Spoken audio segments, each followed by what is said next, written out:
Hope you're doing well. Currently, it's 6 o'clock on June 21st. Call to order the Cleveland County Board of Commissioners meeting for June 21st of 2022.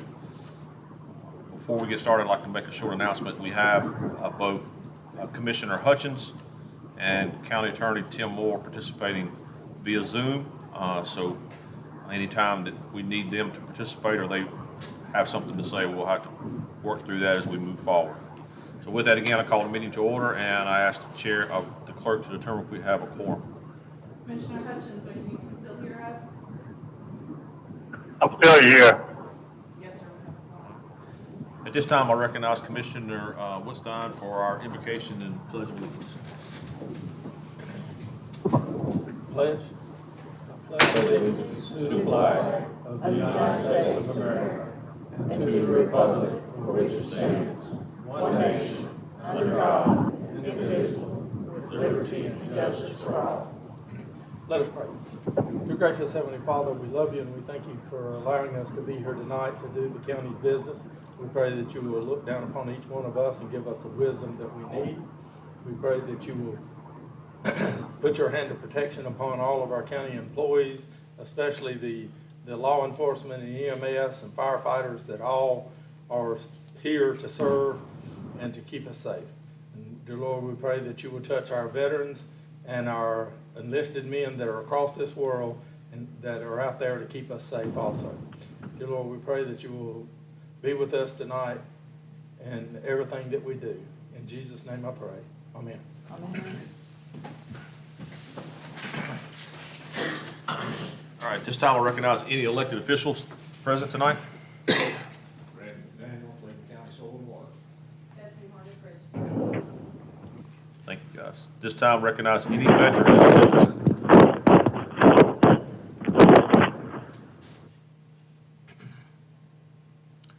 This time recognize any law enforcement in attendance. Dan Howe, Cleveland County Sheriff's Office.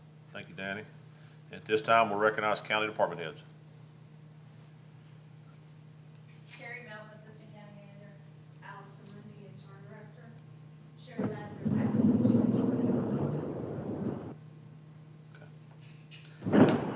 All right. Commissioners, what we'll do tonight, we'll ask Johnny to vote first, since he's doing so remotely, and then we'll all vote like we traditionally vote. So with that, the first item on the agenda is the proposed agenda. Are there any items that you would like added to the agenda? If not, I'll obtain a motion to approve as presented. I'll make a motion to approve as presented. I'll second.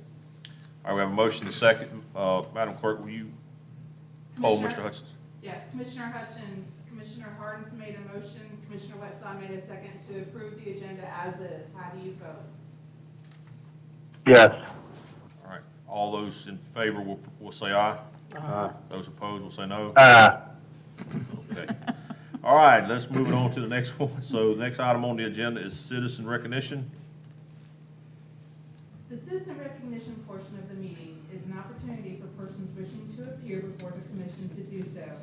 Each presentation will be limited to 3 minutes. No public comment period shall extend beyond 30 minutes. The board is interested in hearing citizen comments, yet speakers should not expect comment, action, or deliberation on subject matter brought up during this segment. Topics requiring further investigation will be referred to the appropriate county agency. All right, first is Mr. John O'Malley. Members and boards of the Board of Commissioners, thank you for your public service. I appreciate you giving time for the place of the citizens of this county to be seen and heard. My name is John O'Malley. I reside at 113 Sellers Road in Kings Mountain. These photos depict a light trespassing issue created by Mr. Tony Crawford at Midway Fishing Lakes and this county's planning division. I have 3 questions.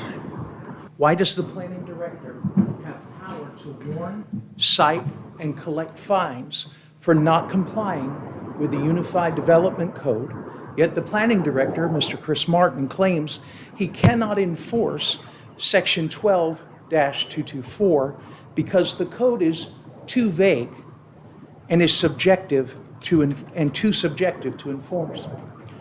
If Planning Director Martin sees weakness in the Unified Development Code 12-224, why then has Director Martin issued a warning, a citation, and a fine to Mr. Tony Crawford for these alleged violations? If Planning Director Martin knows a fault in the code, why would he not fix it? Why would he ask me to pay a $200 fee to write a new code for the Unified Development Code? I need to know, will you empower the Director of Planning to enforce the existing code, or at least insist that the Director write an amendment so he can enforce Section 12-224?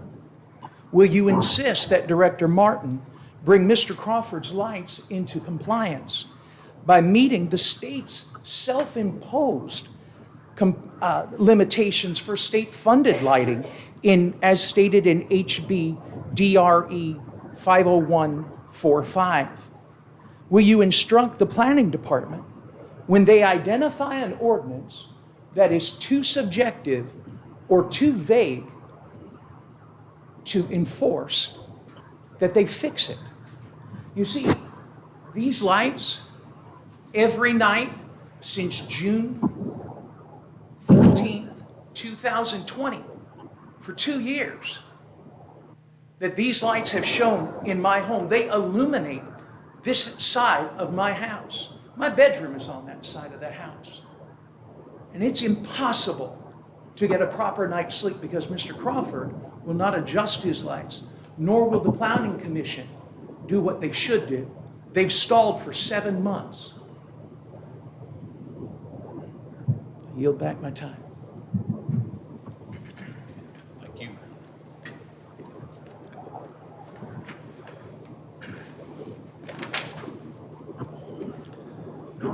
Next citizen to be recognized is Mr. Robert Williams. Robert Williams, 814 East Stagecoach Trail in Falston. Glad I don't have problems like that. Light shining in my windows all the time, and you can't do anything about it. But I hope y'all will do something about this. Anyway, the reason I wanted to speak tonight was I see you have on your regular agenda a couple items, the 2022 reevaluation planning and update. I question why you're having a 2022 reevaluation. You just had one last year or so. I think the state requires you have one every 8 years. I know when the values had gone down from 2008, you didn't reevaluate for the full 8 years while the values was down. When they started rebound at 2016, you raised the taxes. But nowhere in that 8 years did you ever reevaluate and lower the taxes based on the valuation. And the best I can tell is the property values, from what I hear, they're going sky high in Cleveland County. And we've got 2,600 building permits, but the permits were behind, and I don't know what all was going on. But I remember 2008 very clearly. The evaluation in early 2008 was on a big bubble. Houses all over the country went out of sight. And we reevaluated, and tax rates went up. The tax went up a whole lot. And later in 2008, the housing market crashed because of a lot of Wall Street shenanigans. And I remember attending a meeting that we had over at the airport, the commissioners did, and the county manager at that time informed the commissioners that we can't pay our employees at their regular salaries because we don't have enough money. So they kept the rates high, even when they started having enough money. So what I recommend is, we've already had another evaluation during that 8-year period. Wait to the end of that 8-year period. Wait till 2024, 25, and then do it. I know we've got the ability now to do it in-house. But what that tells me is all we got to do is go in there in the computer and mash a button and jack everybody's price up easy with valuation. So I'm just saying, hey, let's just not do it unless we absolutely need. And I haven't heard anything about something that we absolutely need when we can give $425,000 to the American Legion World Series for teams. None of them are close. It's not local. They're outside, and we have paid millions of dollars for outsiders to come and use our facilities. My time's up. I say, I'm sorry I went over. Thank you.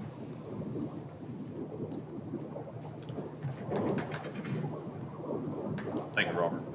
Next item on the agenda is the consent agenda. Mr. Hempel. Thank you, sir. Several items for consideration. Bear with me as I work through this. Items A and B are both monthly tax administration reports, beginning with item A, collection report for May 2022. Collections through the month, 98.33%, which is all but identical to this time last year. Item B is abatements and supplements for the month of May. Abatements total $4,877.24. Supplements total $11,629.36. We're also requesting the Board of Commissioners consider and approve a pending refund release for HSCM LLC. This is a property tax appeal that has been deliberating over multiple years. It's made its way all the way to the Property Tax Commission, and a refund is due in the amount of $27,334.67, again, for that multi-year tax appeal. So, item C, from Emergency Management, Budget Amendment number 65. This is a request to budget $36,150 received in Emergency Management Performance Grant funds, and staff is requesting we use these to offset existing salaries and to pay 50% of a new vehicle purchase for a new staff member. Item D from the Sheriff's Office, Budget Amendment number 66 on the year. Request to budget $94,511 in funds received from the North Carolina Department of Health and Human Services. These are leftover COVID-19 mitigation dollars from the state, and we will be utilizing these dollars to provide for an additional nurse inside the detention center 2 days a week for the next 2 years. Items E and F are both from our Registered Deeds Office. Item E is a request, Budget Amendment number 67, a request to budget $2,000 in donation or in state grant funds from the North Carolina Office of State and Budget Management. And those dollars will be used to help support our time machine project, which the Registrar's Office is working to index real property records and deeds all the way back to 1964. Item F, Budget Amendment number 68, similar in the Registrar's Office. This is a private donation from the Historic Shelby Foundation. Again, $2,000 to be used for that time machine project. Item G, Budget Amendment number 69 on the year. This is a request to budget the $20,000 that were acknowledged and donated funds from the Shelby Civitan Club to the Chaplains Fund, and there was a presentation to the commissioners at your last meeting, and this is just to put this into the ordinance. Item H, also from the Sheriff's Office, Budget Amendment number 7, through the state forfeiture property process, we have received a 2012 Volkswagen Jetta that has an appraised value of $5,520, and asking for the board to accept that, approve the liquidation, and those dollars to be accounted for in the Sheriff's State Forfeiture Fund. Item I is an annual budget amendment, number 71 on the year. This is a request to help work towards our fiscal year in closeout, in which we're evaluating, reallocating unallocated budget dollars. The totality of the budget amendment is $14,203,143, and that again would help prepare us for year end coming on June 30th, here in about 9 days. Item J is from our planning department. This is a request to set a public hearing for July the 12th at your next commissioner meeting for case 22-22. The petitioner is asking that the Board of Commissioners consider a text amendment to our Unified Development Ordinance, specifically Section 12-124, and this would amend our current table of uses to allow data centers to be included, which are totally excluded at this point, in both light industrial and heavy industrial zoning districts. And finally, for consideration from the legal department, at your last two commissioner meetings, you've heard the details of the proposed solid waste franchise and ordinance. And this would provide the second reading, documenting that commissioners have seen that now 2 times, that we can codify it into an ordinance. Commissioner Gordon, that completes the consent agenda. I'm happy to answer any questions you may have. All right, thank you, Brian. Commissioners, you've been presented with the consent agenda. Is there any discussion? Here, no discussion. I'll entertain a motion to approve the consent agenda as presented. So moved. Second. With that, I've been told we need to do a roll call vote, so we'll start with Johnny. So could you poll Mr. Hutchison? Yes. Commissioner Hutchins, how do you vote on the approval of the consent agenda? As presented. Okay. Commissioner Bridges? Yes. Commissioner Weststein? Yes. Commissioner Harden? Yes. And I'll vote as aye. All those, so it's unanimous. So next item on the agenda is regular agenda. Personnel policy update. Allison?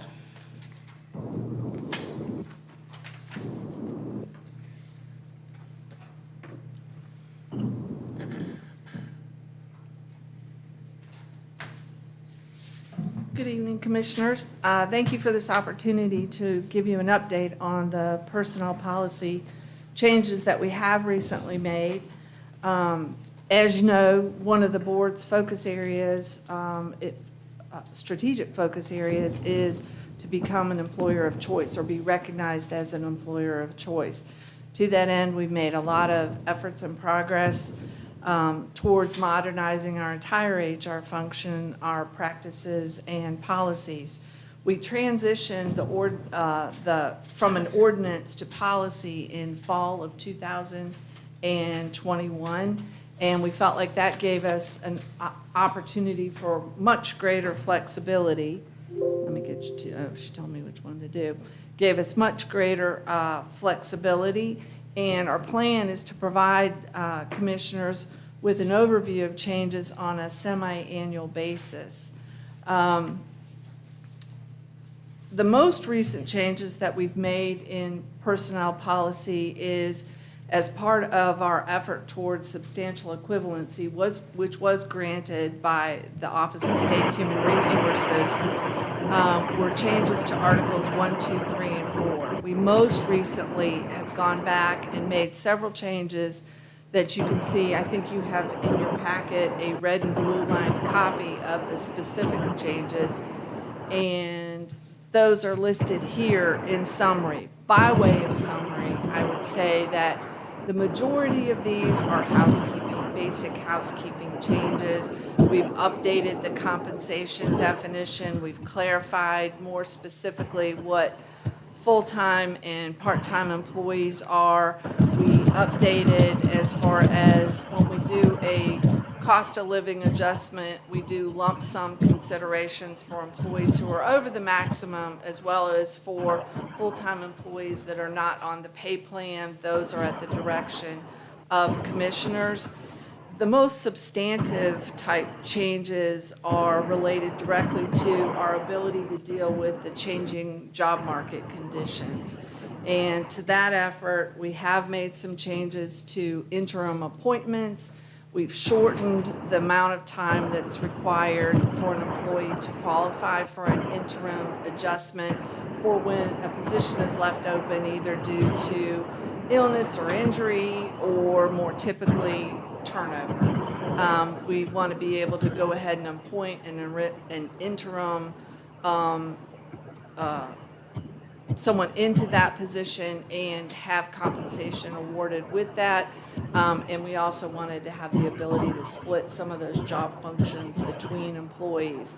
Additionally, we now have bilingual consideration, and that's a differential that's available to employees that, as part of their job, as identified by the department head, provide translation services to our citizens. And obviously, some departments that's more important than others. And then finally, some recruitment strategies that we've never had to use before, but have found to be very helpful. which include job fairs and open interviews, which also required us to change our requirements as it relates to what kind of applications will be accepted. Typically, we do electronic, but when we do a job fair, we do have a shortened paper application. So again, these changes, Phyllis. Okay, the next slide says questions. These changes are being presented to you tonight to keep you updated of our continued efforts to address your strategic goals. And there's no action required tonight, but do want to give you an opportunity to ask any questions if you have any relating to the changes in your packet. Thank you, Allison. Are there any questions from the commissioners? No question, but I'd like to thank you and your staff for doing all this. I'm sure this took more than 5 minutes sitting behind the Yeah. desk, so we appreciate your work. Sure, thank you. All right, next item on the agenda is 2022 reevaluation planning and update. Recognize Brian Epley.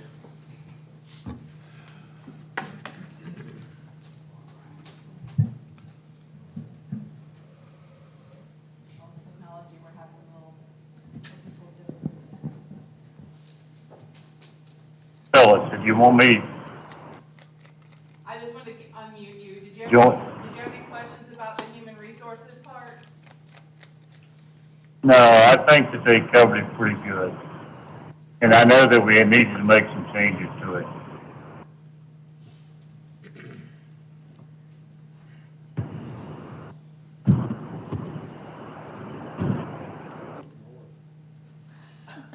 I think it's coming through the phone. Sounds like somebody's riding through a thunderstorm.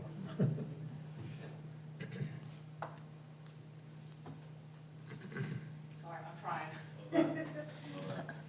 Okay.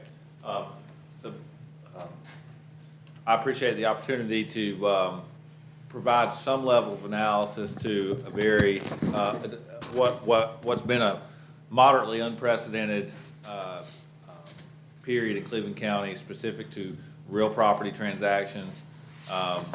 As you all know, revaluation is something we are just coming off the heels of, and January 1st of 2021. And for a variety of reasons, the data is suggesting now is an opportunity, and now is a time that we're going to be required to evaluate the market, the data that's in front of us. And I'm going to try to do as good a job as I can of walking you through what those considerations in that decision tree may be. Apparently our clicker is on, it's not working.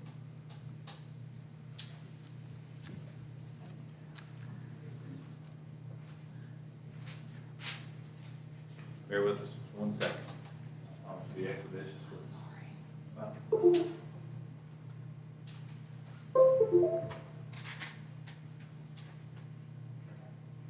Outstanding. So, the items that I'm going to try to speak to today is, first of all, let's make sure we're all on the same page about defining what a revaluation or a mass reappraisal is. What is the purpose? What are our timing triggers? Why would we be considering and talking through our strategy when we're really just off the heels of a prior one?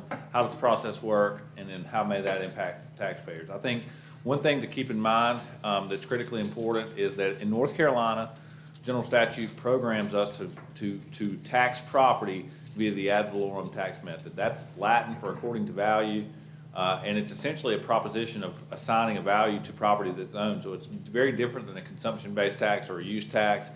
This is saying what do you have and what is the market value there. And so a revaluation or a mass reappraisal opportunity is to an attempt to fairly reflect the value and have equitable tax based on market-driven values for listed assets that a person may have as of January 1 of any calendar year. And so anytime we're working through a revaluation, I also think, and these are goals that were rollover continuation goals from FY21 and the other reappraisals that Cleveland County has conducted, one of the most critical things is trying to minimize year-over-year volatility. So when you have rapid changes in the market in periods of rising prices or in periods of decreasing prices. The more often you conduct a reappraisal during those periods of time, it's going to reduce that volatility by, again, doing it more often. I think that will help align your tax values with market values, which is the concept, the philosophy, the purpose of the ad valorem tax methodology. And then lastly, when you have, under the ad valorem methodology, if you have tax values that are aligned with market values, that creates an equitable tax burden and a fair share. So another thing to keep in mind that's, I think, important in evaluating this analysis is that of our revenue, or our property tax portfolio, real property is only one of four components. We also have personal property, which would be like machinery and equipment, state boards, which would be the types of corporations that are valued by the state, Duke Energy, Bell South, those type of folks that have regulatory monopolistic type rights, and then motor vehicles. And each of those are revalued annually. It's a perpetual process. Real property is 58% of our $10.6 billion tax base, and those values are only adjusted to market during this formalized reappraisal process. So, can you move the phone emblem from up in the right-hand corner? So the best analytic for what tells us when to do a reappraisal, that's fine, thank you. I'll go back, is something called a sales ratio. And the sales ratio is a statistical analysis that compares real property transactions throughout the year to our tax book. So for example, if I own a home that sells for $10 and the Cleveland County tax records have the value of that home at $7, that's a 70% ratio, meaning that our tax value is only 70% of the market value, and market is determined by the actual sales transaction.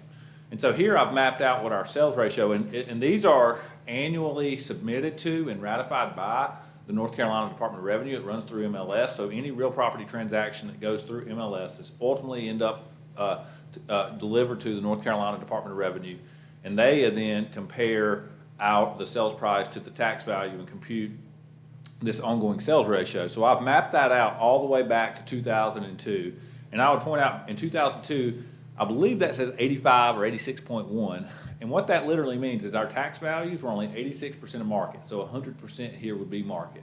And so you fast forward, these green lines represent when Cleveland County has done a reappraisal or a revaluation. So we did one in 2008, and that got us pretty close to 100% here. And you can see it trickles along. There was market volatility in that, specifically the recession, the real estate collapse that happened in starting in 2008, lingered through 2013, 2014, and that's what creates this separation here. And you can see in the 2014 year was the peak of the decline, if you will, of the real estate market. And at that point, Cleveland County's tax values were 8.96% above market values. So in that 8-year period between 2008 and 2016. For 1 year, we were about 8.9% above the market. Now that quickly started to return to normal. In 2014, 2015, we were at 102, so that's pretty close, within 2% of market. And in 16, when there was a revaluation done, we aligned with market completely at 100%. Between 16 and 20, you can see, again, the market starting to climb. I would point out that these are inverse relationships, so when this line goes down, that's actually the market going up. This line is a map of our sales ratio, and remember, the sales ratio is how far we are away from market value, which is the ultimate goal. And if you recall, back in 2021, when we did our countywide reappraisal, on average, the average property in Cleveland County went up 12%, and that's indicated here by this sales ratio being 88%, which is 12% below 100%, obviously. And so we did a reappraisal. We got back to about 98%, and what we've seen between January of 2021 in December of 2021 was something that's really unprecedented. And so we closed the year, December 31st, 2021, with a sales ratio of 74.98%, which literally means that Cleveland County's tax values for real property are 25.02% under market value. I would point out that this sample size was 341 transactions, so there were 341 real property transactions in the sample size that were used to equate this 74.98%. And I'd also point out that that's, over the last 20 years, the lowest that it's ever been. We've never been more In 2002, we were about 15% out of market. In 2014, we were about 8.9% above market. And at December, we were about, again, 25.02. We've looked back at our sales ratio as far back as we can go, and somewhere around 1986, the county had a sales ratio of 66%, which is the lowest in the history of the county. And I think there's a variety of reasons for that, but it's never been lower than it is today, other than in 1986. I'd also point out that this is as of December 31st, so there's continued to be real property transactions between January and June of 2022. There's been about 125. 17 of those had some anomalies that required to be pulled out, so we did a random sampling to say, what would our sales ratio be today? And it's continued to fall, meaning property values have continued to escalate, and if we had a certified sales ratio today, it would be somewhere in the 68.5%, 69% range. So we're somewhere around 30 to 31% under market with our tax values as of today. That ratio being that far out of market triggers a very routine letter from the Department of Revenue. So again, as I said, we certify these values and these real property transactions with the North Carolina Department of Revenue. And there's a general statute that's called the Machinery Act, 105-286, that governs all property valuation processes and timelines. It's the statute that says mass reappraisals must be conducted by all counties in North Carolina at least every 8 years. It goes on to say, and that's probably a best practice, is probably more like every 4, but the law requires every 8. It goes on to say if you're a community that has more than 75,000 residents and your sales ratio is either 15% above the market or 15% below the market, that you must begin planning and talking about a mass reappraisal because your tax values are well out of line. And so that's what's happened here. The North Carolina Department of Revenue has looked at our sales assessment ratios, mean and median, and ratified that at 74.98% as of December 31st, 2021. And they've required us to begin planning a reval that must be complete no later than January 1, 2025. Okay? So the requirement is that it's done, conducted for, values are verified no later than January 1, 2025. One thing that I'd point out about reval is it does give us the opportunity, and we'll talk more about this shortly, but anytime we're evaluating values, it gives us the opportunity to also evaluate the rate. And I think this board, along with prior boards of commissioners at the county level, have had a good track record of leveraging reval to try to lower the taxing burden and lower our rate for all of our consumers, including what you did in 2021 by lowering it below revenue neutral, 1/4 cent below revenue neutral per the LGC formula. And as our tax rate now is much more comparable to a group average of regional peers. I think that's important to point out. Now, as we start evaluating what is the best path forward for Cleveland County, we know that there has to be a county-wide reappraisal by January the 1st of 2025.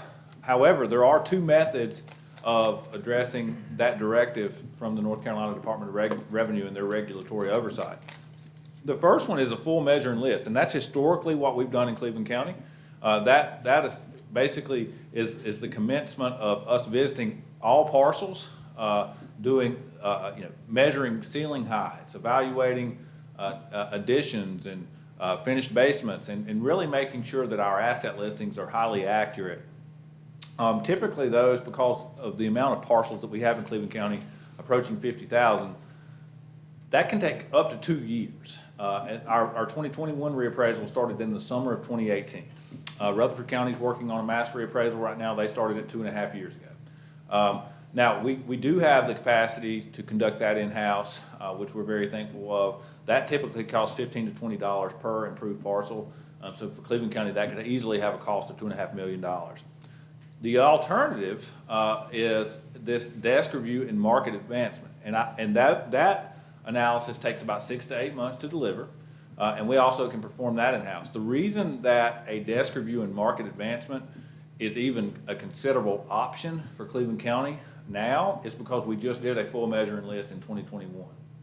So in order to achieve a market adjustment, you have to have assurance that the stuff that you're taxing people for is accurate. And there's an achievable tolerance. We've done some random sampling with the Department of Revenue to ensure the things that we have listed under people's personal property, or excuse me, real property listing is actually what they have.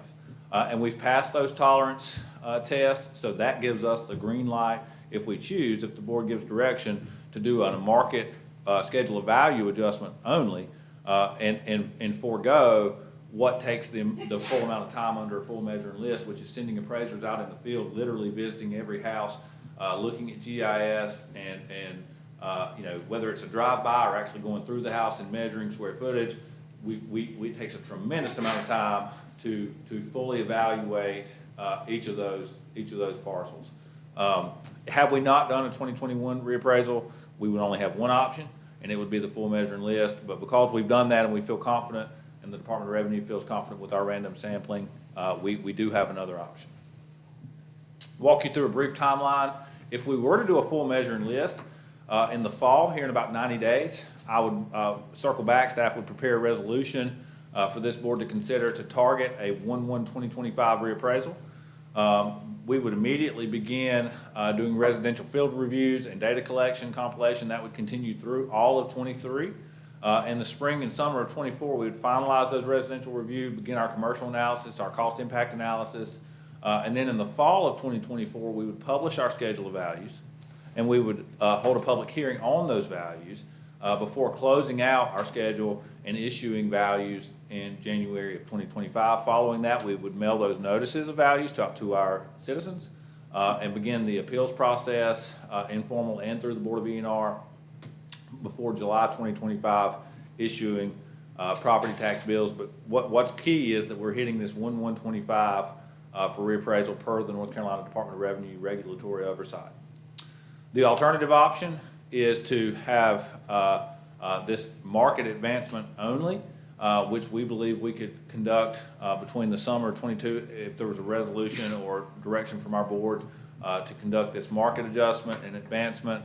Between now and the fall, we would be doing essentially a statistical analysis, taking our county and dividing it up to somewhere between 100 and 175 neighborhoods, looking at actual sales that happen in those neighborhoods, and then doing a statistical representation of advancement to those values based on those sales.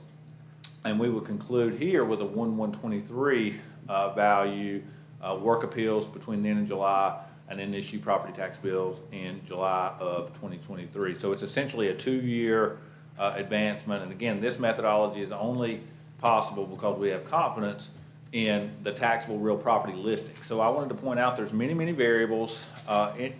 There's a common misconception, I believe, when people hear reappraisal or revaluation, that means tax increase. And that just isn't necessarily true. Again, this is what in 2021, we did all of these components. We analyzed taxable real property, we adjusted it to a market rate, which cultivated this new tax value, and then we adjusted the rate to minimize the tax liability.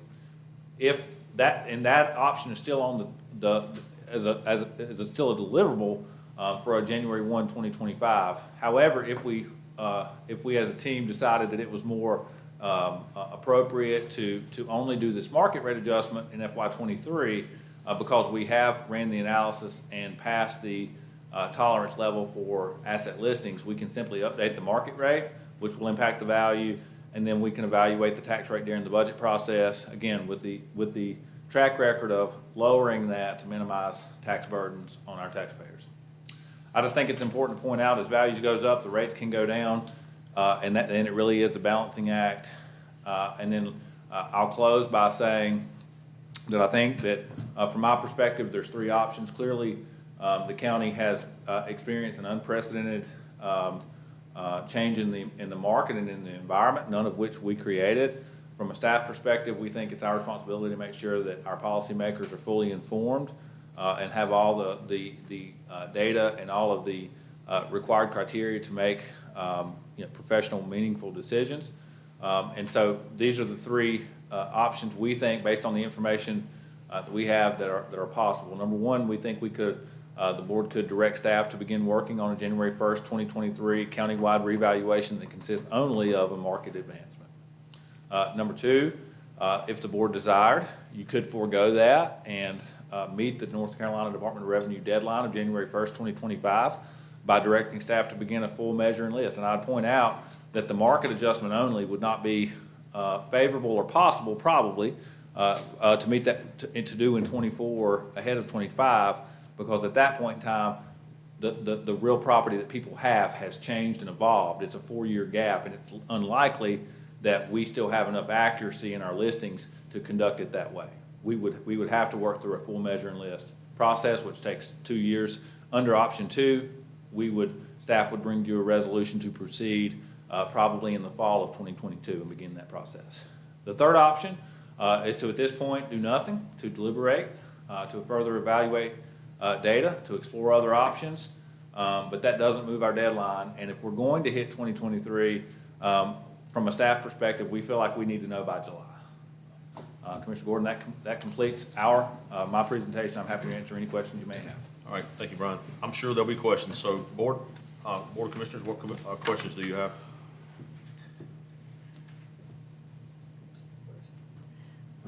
I've got more phone calls about this than anything in several years.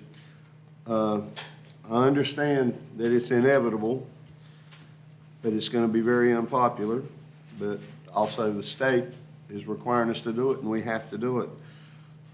People are talking about the economy and inflation, the high gas prices, and what I would like to do is option 3. Johnny will be back next time, and maybe we can discuss it a little better. And I just make the motion that we vote at our next meeting. I second that. Do you have any other comments, Doug? Ronnie, you have, or Commissioner, you have any comments? You know, putting it off a month so we all can talk about it some more doesn't bother me. If you look back, a lot of people that have talked to me in the last couple of days have talked about the prices going down, and that's the reason we don't need to do it right now. But if you look back in '08, it took 4 years for that to go down. We don't have the option of waiting 4 years to do a revale. And I would point out too, at that point, we were only 8% out of market. Today, we're standing here 32% out of market. So I would point out that I recognize and agree. No one created the environment that we're in, right? We're simply dealt the hand that we have to try to manage through.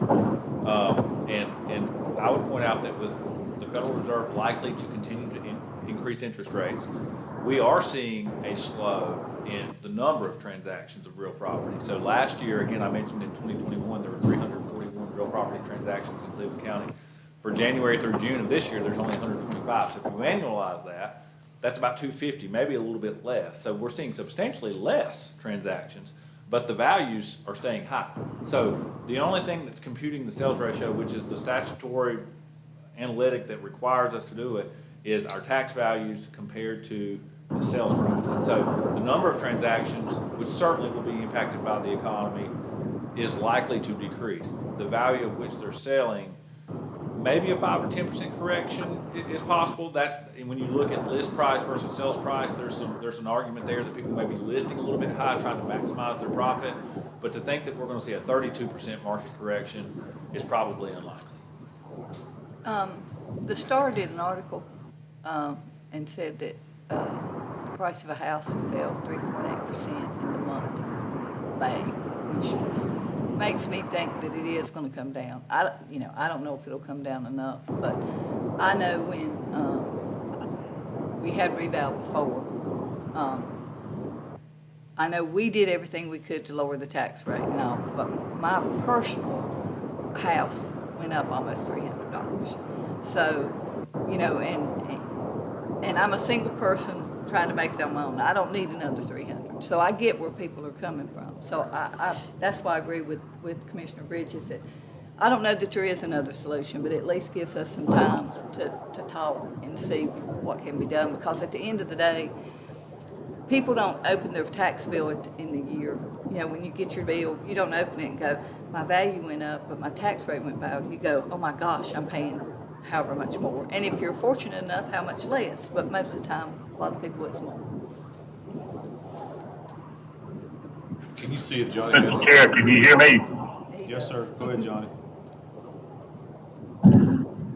I I was listening to what we've got, and I've got questions about how to go about it and even set the revow.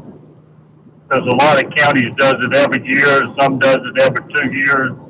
I've got some questions of why we can't get on a schedule and we don't have to pick and choose when we do it.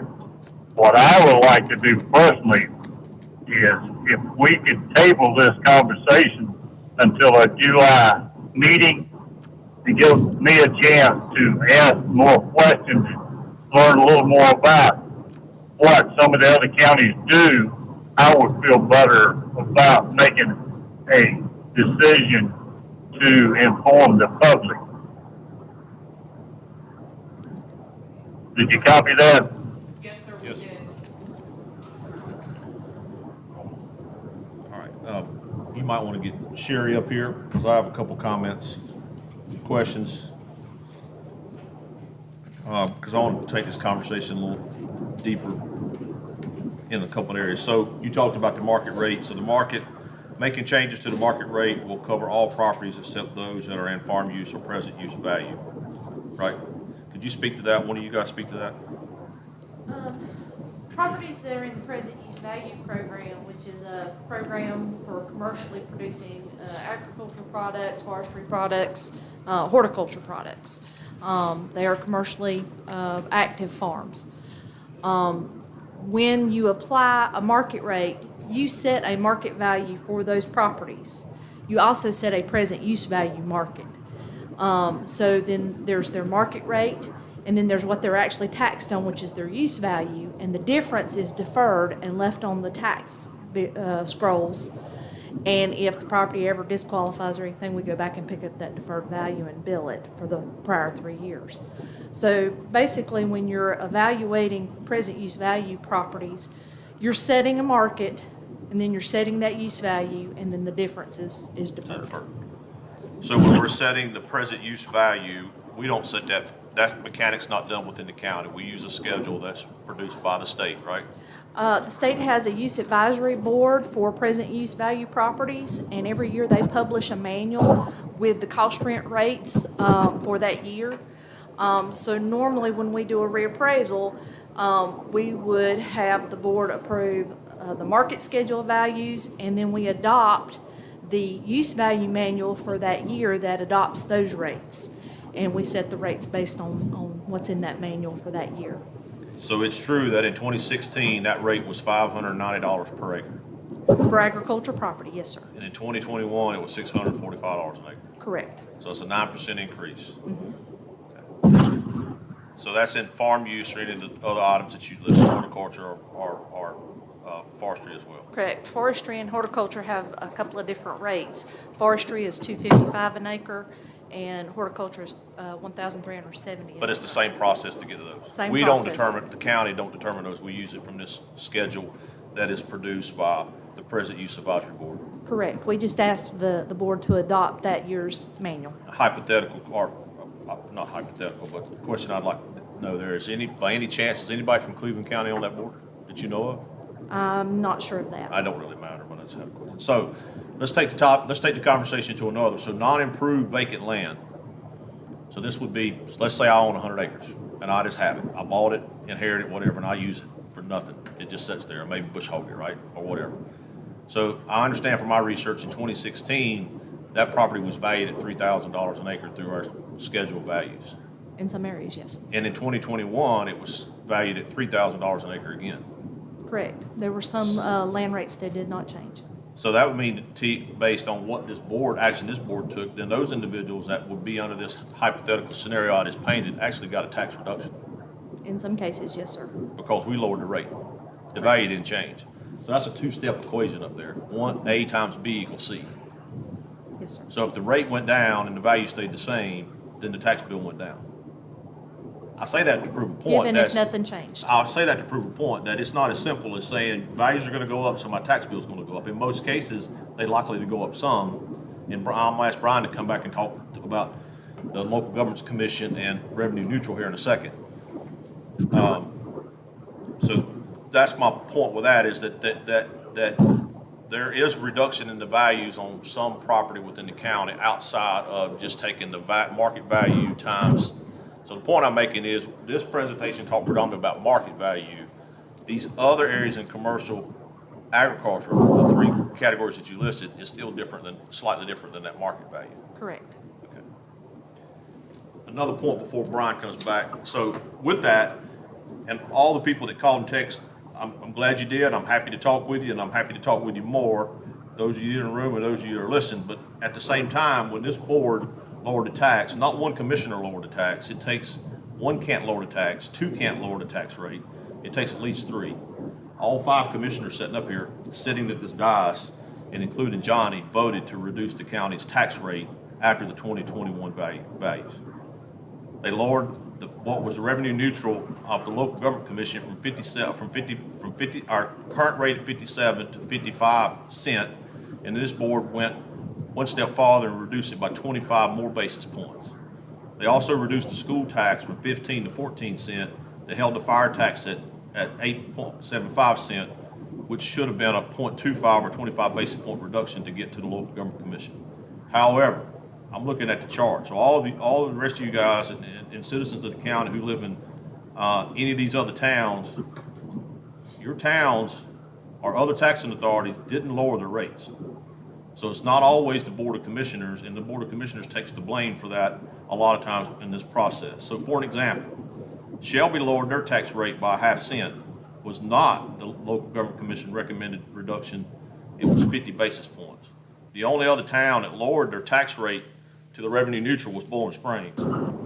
Ironically, Grover and Waco increased their tax rate in a reval year. In addition to the property values going up, they also increased the tax rate.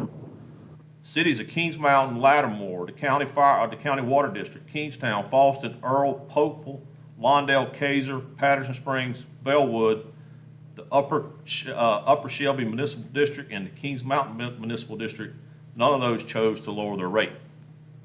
So in essence, these could be strong words, but all those locations got a windfall from property reevaluation. So Brian, could you speak to the local government commission and what it means by revenue neutral?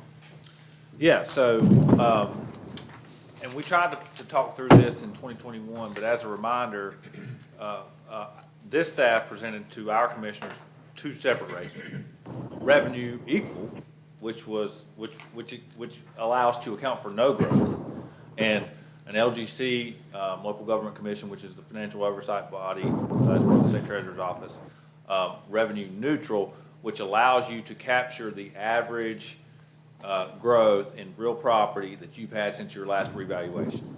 So the general idea of the LGC revenue neutral formula is to act as if revaluation didn't happen. To say, we're gonna treat this year equivalent as if reval hadn't happened. In a normal year, your real property may grow by, or your property tax base may grow by 2 or 3 or 4%, and they allow you to apply that growth factor to your new market base, if that makes sense. So the concept is, what would your tax rate be if values hadn't changed to generate a normal year revenue? Does that make sense? That's the difference between revenue equal and revenue neutral. And there is a difference. And for us, there was somewhere around a 4.5% growth factor put into it that arrived at 55 cent LGC revenue neutral, where, and I don't remember the number exactly off my head, but it was something, 54, 53 point something that would have been revenue equal.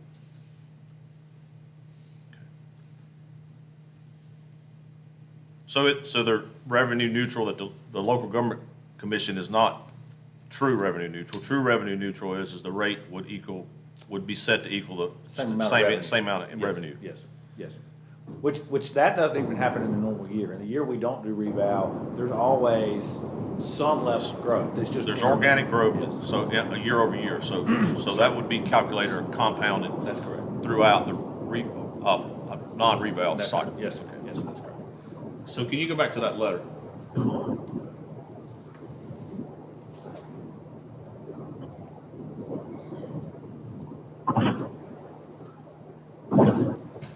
So can you speak to this letter, because you quoted the Machinery Act, right? Is that what it's called, right? Yes. So that's what I understand. So stands to reason to me that if we don't meet the January the 1st deadline of 2025, we're violating state law. That's a fact. What's the repercussion of that? In our research, we can't find that anyone's ever done it, but there is enforcement language in the statute, and I think the most likely first step is the North Carolina Department of Revenue could potentially seek a court order to require the county to conduct a reappraisal. So by violating the state law and not meeting the North Carolina Stipulated Machinery Act, is that any different than not having an annual budget? I think both are violations of law. So what would the lawyer say if we violated state law? My guess is don't do it.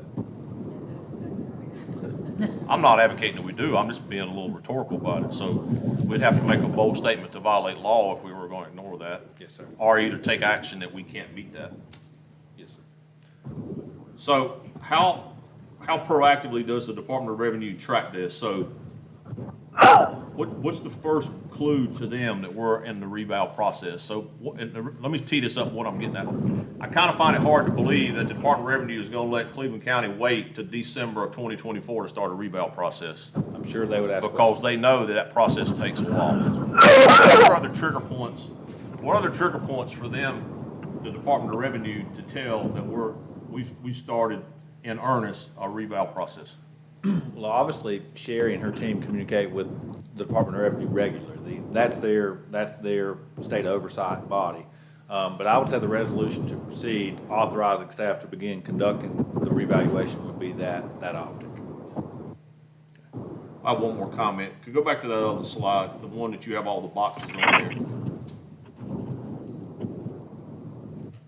So I think what I would say is, for all that are involved, is, this is the other one, actually. I didn't So change. this is a complex and multi-step process, right? Yes, sir. So the other slide that you had up there, this Board of Commissioners, others that's been here way longer than I have demonstrated their willingness and ability to lower the rate to try to offset or reduce the burden, Yes, sir. tax burden.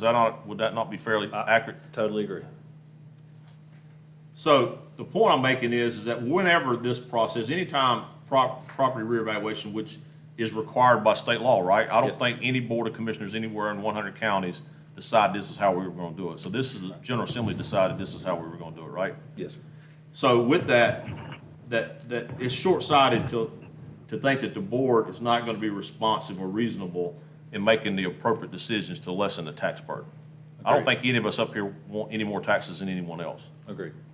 So, And I would point out that during your budget presentation last week, you saw that Cleveland County's revenue portfolio is diversified enough that we're not overly dependent upon the tax rate. When you look at our property tax dependency, it's much lower than surrounding counties. And I think that is intentional, that as staff, we try to execute the programs, services, and policies that the board sets at a very cost-effective way. We look at those things regularly on a per capita basis, and we benchmark and compare from a spend perspective in a very favorable way to most counties in North Carolina. And we also try to not be overly dependent on that rate that allows this board to be able to have some flexibility and maneuverability in that. And I think now is no different than in the past. so the last question I have for you is more of your opinion and not fact or anything that you presented tonight. So if I were to ask you to give me your professional opinion of what a tax cut is, would you believe that lowering the rate and the revow process should be characterized as a tax cut as compared to a tax cut in a non-revow year? Did that make any sense? Yeah, I think I understand your question. I would reframe it, and I would say, I think what's most important to the end user, as Commissioner Harden said, is what they pay annually. I think most people recognize that generally cost increases over time, and your tax liability is no different there. So any manipulation of either the variable value or rate that results in a lower than expected tax liability, I would consider personally a tax cut. Well, that's all the questions that I have or comments. Anybody else have anything to add? All right, got one question. The way I look at the timeline, we can either do something within a month and start and do the easy process, or we can we can decide to wait until the fall, which is only a couple months away, and do it the more expensive way. To me, doing it the easy way would actually save taxpayers money because we wouldn't be paying money to our employees to do the valuation. Or we can break the law and require cost taxpayers a lot more money. The only thing that I would differ in the way you explain, I don't think either are easy. I think both are going to require mandatory overtime and a lot of work. But again, based on the information that we have now, I think either are achievable.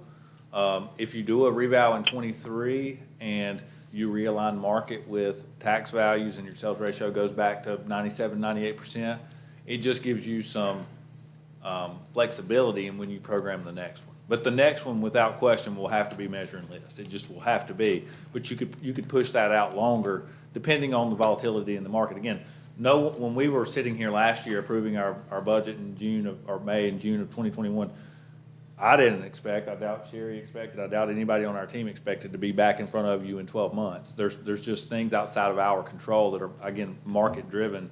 And I think when we look at what's continuing to be high-value home sales, I've been asked what level, and it is primarily entry-level first-time home buyers, but that is not, it is not a dominant proportion that's there. It's all across the spectrum. Wouldn't you agree with that?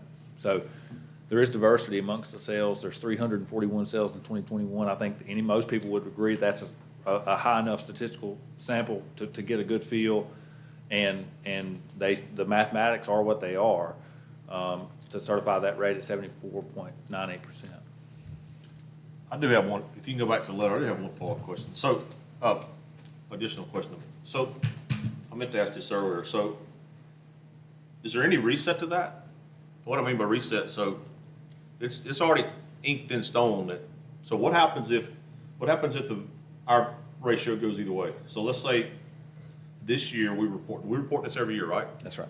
So let's say we report this on December, or at the end of this year, let's say it's 65%. That wouldn't change anything because we're already below it, right? That's right. So they give you 36 months from the So time what it happens falls if it goes the below. other way? If it corrects and gets within 15%, I suppose that they would remove the 2025 timeline. But based on where we are today at 68, 69%, obviously that's going to take a 30% Yeah, adjustment. it's gonna take Yeah. something major. And there's probably not going to be enough transactions to adjust it because we've had 125 so far this year. We're seeing that number start to decline slightly. So it's probably unachievable to correct it this year. So to go back to your other chart, so in a true housing bubble or true crisis in the housing market, it only moved 8%. 9%. That's correct. The worst that Cleveland County's ever been out of market on the north side is 8.96%. And now we're hoping that it moves almost 30% to get us out of it. Right? So you said it's down, it's gonna be, Yeah, it's gonna be in the if we had this chart as of today, it would be, somewhere like, 10% there. yeah. It would have to move, 30% probably. And again, the lowest it's ever been was 1986, which was 66%. I think there was a lot of variables to that reason. Anything else? All right. So we do have a motion in a second, right? Yes. Didn't I hear that earlier? All right, so let's poll Johnny, or Commissioner Hutchins first. I'm assuming at this point the board is wanting to propose. The motion in a second was to the, Option three. yep, what was it, July 12th? Commissioner Hutchins, would you vote for option 3 to postpone until the July 12th, or would you like one of the other two options? That's the motion. He either got a vote or no. Okay, you're talking about postponing till the next July meeting, right? Yes, sir. I'd vote for postponing it to July. Okay. Commissioner Bridges, Yes. Commissioner Whitstein, Yes. Commissioner Harden, Yes. I vote yes as well. All right, next item on the agenda is Article 46, resolution. Carrie? Thank you, Sherry. Thank you, Board, for allowing me to be here. I think it's rather unique that we have the last item and this item on the same agenda. But I think, as with the last item, This is somewhat time-sensitive, as if this resolution were to pass tonight, and the board did decide to put a referendum on the ballot for November, that must be done by July. So, as you're all aware, many of you are very familiar with Article 46. We have certainly tried to leverage support for it several times. Where we're coming from today, as you all know, there's been ongoing analysis to dedicated school capital. In your recent budget, the board put dedicated capital into an escrow account for the school system because there is a need for school capital. There's a facility master plan currently underway by the school system because we all know the average age of schools in Cleveland County is 50 years, and schools cost a lot of money. So at this time, I kind of wanted to share a little bit about Article 46. What is it? Why a sales tax increase? Can the average citizen afford it, and what would that look like? Who else has done it? And then what exactly will, if approved, this be used for? So I just want to start with North Carolina General Assembly enacted Article 46 of Chapter 105, the 1/4 cent county sales and use tax. And this authorizes county to levy a 1/4 cent sales and use tax. And this must be done by referendum on a ballot which all voters in the county vote on. So why a sales tax increase? Brian actually just mentioned in the last agenda item that talking about revenue diversification, and the Cleveland County has really worked hard to diversify our revenue. This is another option for the board to be able to do that. Some counties really rely up to 75% on ad valorem taxes. Cleveland County does not do that. We try to keep that diversification there so that tax burden isn't solely on property owners in Cleveland County. So what are the advantages of a sales tax increase? A sales tax increase is consumption-based, so you are taxed on what you use. This also evenly shares tax burden. So for folks that visit Cleveland County, for folks that are renters in Cleveland County, it really shares evenly that tax burden and doesn't put as much pressure on our property owners. One example we've given in the past is, if my sister comes to visit Cleveland County and gets hit by a car and needs to have an ambulance, we don't say, "Are you a taxpayer in Cleveland County?" We pick them up in an ambulance and we bring them to where they need to go. So it does allow for some of that tax burden to be shared with others than just our property owners. Lastly, I just want to talk about minimally invasive individual cost. I want to take a minute to talk about what it would look like to the average consumer in Cleveland County. So our current sales tax rate is 6.75%. Should this referendum be approved, that rate would go up to 7%. So it's 1/4 of 1 cent. We did some statistical analysis to use consumer data that we've about the average consumer in Cleveland County, and we really arrived at a number where this sales tax increase would really impact the average consumer by about $1.50 per month, or approximately $18 per year. Again, consumer based. So depending on how much you spend is how much you will pay. I did want to make a note that this sales tax increase does not apply to groceries, and it does not apply to gas and fuels, which are things that, obviously many of our residents need on a daily basis. So we put this map together actually in 2019, and at that time, and I don't have an updated map, but the text is updated.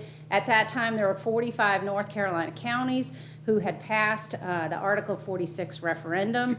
Since that time, since 2019, 5 more counties, have passed the referendum. And if you look around Cleveland County, you'll see that the majority of the counties surrounding us do have passed the sales tax referendum. So when you go to Gaston County to eat, you are already paying that additional sale tax there. Or when you go to Lincoln County to Walmart, you're also paying that sales tax there. So what will it be used for? I had mentioned just a few minutes ago, school capital and the need for school capital. One of the Board of Commissioners' strategic goals is really to partner with Cleveland County Schools to develop a long-term school capital improvement plan. A capital improvement plan is all well and good, but if you can't implement the plan, then it really isn't worth a whole lot more than the paper that is written on. So this is really just another option for the board to look at to be able to help fund the needs for school capital in our community. And just to reiterate again, building schools are very expensive. School district quality is important to home buyers. We talked about a few minutes ago too, the growth in the county, 3,000 homes being built currently in Cleveland County. Home buyers want to know that the schools that their children are attending are new and that the school district is high quality. Again, the average age of the schools in Cleveland County is 50 years. We're estimating, should this be approved, that the value to the county would be approximately $3 million. And I think the wise thing for the commissioners to do would be to invest those earnings, again, into an escrow account that can be used for future capital for schools within Cleveland County. This is what the question on the ballot would look like. As you can see, it's pretty vague. We are not, it's not allowed to say exactly what it would be used for. So should the commissioners decide that they would like this question on the ballot, staff would be prepared to share and do a marketing campaign that explains to our citizens what those funds would be used for. And that's all I have. I want to turn it over to the board for discussion and any action you may want to take. All right, thank you, Carrie. Board, what questions or comments do you have? Well, my comment would be that it's been voted down a couple of times in the past, but I think, even though there were things we really could have used the money for and would have been used right, we didn't have the right kind of marketing campaign. But it's a fair tax because we all go to these other counties and pay that extra 25 cents, and then those people come here and do not. So I think it's fair to put it before the voters and let them decide what they want to do. And I think building, especially elementary schools, would be a great use of that money. Anybody else? I feel like that if we're gonna use it for the school capital, that you hear more about that in the county and what people thinks we need the most is schools. And if we got all this new number of homes coming in, we're gonna have children with them. So I think we need to look forward and try to work something out that we can help the citizens of the county understand that this money will go just for school capital. And I think that will make a difference in whether it passes or fails like it has in the past. And I think, you're letting the citizens decide, so. So I have a question about the mechanics around. So we've identified that if successful, this would be for school capital. Would we control that? Yeah, the way that, it's the board's choice, obviously, but the way we're recommending is that the money that is earned as part of Article 46 tax be put into the escrow account that you already have created for school capital and work in partnership with the schools to then, when a request comes, to then make the decision together of whether or not or what it would be used for. The reason I ask that is that I hope that we can figure out a way that it could be, I know that with the needs assessment comes back for facilities, it's gonna be the needs of the facilities. Exactly. But at the same time, I'd like to see a second rail where it's equally distributed throughout the county. I've been here my entire life, and I think I understand the history pretty well. I can't remember, somebody correct me if I'm wrong, I can't remember a building being built in the old county school district post-merger. The two projects going on at Burns and Crest High School, outside of maybe the additions at Burns and Crest and some additions around those, I can't remember a school being built and there's been schools built in Shelby and Kings Mountain. So the point I'm making is that even though that the needs assessment would determine the need, I hope there can be some additional rail where that it all doesn't go to Shelby, or it all doesn't go to Kings Mountain, that it's also equally distributed throughout the county, And I think that's or as equal as possible. Yeah, and that, having it as part of the Escrow account, it does give the commissioners the ability to control, or at least be a part, of some of those decisions. Anything else you want to No, add? I would just say that currently lottery proceeds and Article 42 sales tax, which is the restricted sales tax, go into that fund along with the over-performance of property and sales tax generally. And moving forward, the policy of this board is to have, a critical eye on that, and any drawdown be approved by this board, so that you're able to evaluate those drawdowns on a project-by-project basis. Can I ask a question?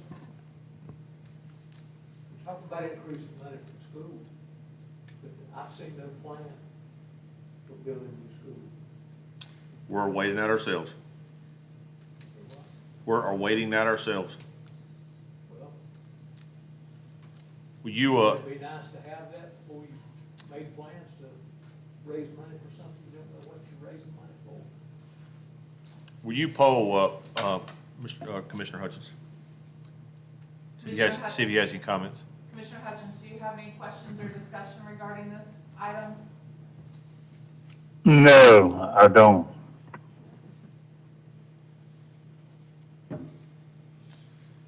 All right, with that, board, so your action slide is to approve or deny the option to, and this is simply to put it on the ballot and let the citizens have their say.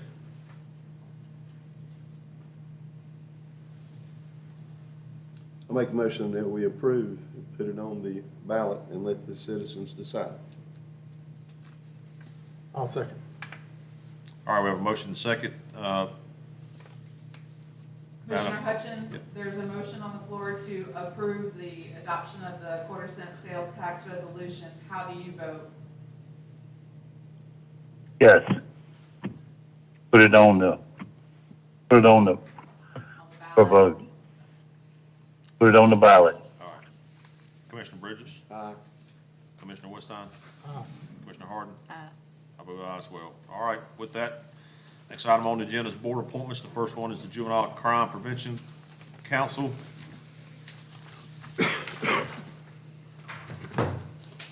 Board, you have the list of applicants in front of you. At this time, you will only need to appoint one person to serve a 2-year term set to expire June 30th, 2024. I make a motion that we appoint Jeannie Patterson. Second. All right, a motion and second. Commissioner Hutchins, there's a motion on the floor to appoint Jeannie Patterson to the JCPC Council. How do you vote? Yes. Commissioner Bridges? Aye. Commissioner Westheim? Aye. Commissioner Harden? Aye. Vote aye as well. Next item on the agenda is the Cleveland County Memorial Library Board of Trustees. Yes, you have the list of applicants in front of you. At this time, you will need to appoint one person to serve a 2-year term set to expire June 30th, 2024. I'll make a motion, we appoint Michelle Gary. Second. Commissioner Hutchins, there's a motion on the floor to appoint Michelle Gary to the Cleveland County Memorial Library Board of Trustees. How do you vote? To appoint who? Michelle Gary? I vote yes. Commissioner Bridges? Aye. Commissioner Westheim? Aye. Commissioner Harden? Aye. Vote aye as well. All right, next, before we go to adjournment, commissioners, any of you have anything to report? Let's start with Johnny first. Commissioner Hutchins, do you have any comments or anything you'd like to report or say? No, like I say, I've been involved today. I appreciate y'all working with me and tuning me in on the meeting, and hope to get back and I'll bring you up to speed on what I learned and found out later. All right, Johnny, drive safe. Commissioner Bridges? I'm good. Thank you very much. I appreciate the staff and all the hard work they've done for the things we've discussed tonight. Commissioner Westheim? Liberty Mountain is starting, and I I think everybody in the county that's, if you've never been to Liberty Mountain, you ought to look into it because it's a really interesting drama about the Battle of Kings Mountain. So it starts and I think it runs, is it 3 weekends or 4? It's, but you can find it up on the, Yes, yeah. it's posted online. Yeah, it's posted online, you can find it. Just Google Liberty Mountain and you'll find it. I believe this weekend is the opening weekend. Commissioner Harden? Yes, I'd like to make a short statement, if that's okay, to put into the minutes. At our last Board of Commissioners meeting, staff presented the proposed operating budget for the upcoming 2023 fiscal year. The budget contained a lot of positive items that I've been a part of developing and fully support, such as employee compensation and living wage adjustments, advancement of public safety and law enforcement funding, substantial increases in educational funding, funding for the county's capital program and Justice Center project, $1 million into broadband expansion, new positions for increased service delivery, and a lot of other priorities. However, I voted against approving the budget as presented. I just would like everyone to know that my vote was determined by one isolated budget amount specific to an allotment to a nonprofit. And it was just simply more than I felt comfortable supporting with so many other competing priorities in our county. Brian or any staff got anything to report? All right, next meeting of the Cleveland County Board of Commissioners will be held Tuesday, July 12th at 6 p.m. here in the Commissioner Chambers at this. So with that, I'll ask for a motion to adjourn. So moved. Second? Second. All right, Madam Commissioner Hutchins, how do you vote to adjourn? Yes. Commissioner Bridges, Aye. Commissioner Woodstein, Aye. Commissioner Harden. Aye.